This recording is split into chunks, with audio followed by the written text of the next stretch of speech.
to the latest from the Panama probe.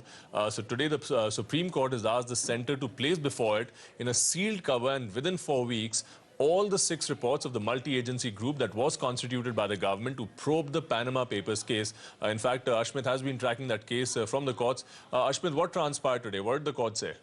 Well, the Panama Papers are back in focus. The Apex Court is now increasingly considering the possibility of appointment of a special investigation team or a separate SIT as far as the Panama Papers are concerned. I'll come to the position that the Apex Court took in just a bit. But first is the stance of the government. The government today clarified before the Apex Court that there is already a multi-agency probe that's underway.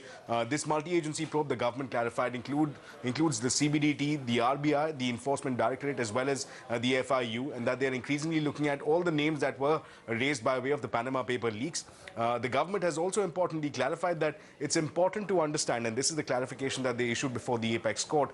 The government has said that it's important to understand that the mere act of holding an account overseas does not constitute any illegality, that there are very set bars and provisions that dictate the legality or the illegality of an account holder, and that they've already probed as many as 424 names of these account holders. Now, what's crucial here is that the Apex Court has observed that a fair and an appropriate probe is necessary, and that if any illegality is found, the necessary course of action or the course of law should follow as far as the criminal proceedings are concerned. The Apex Court, we understand, will resume hearing in this case on April 18th. Back to you.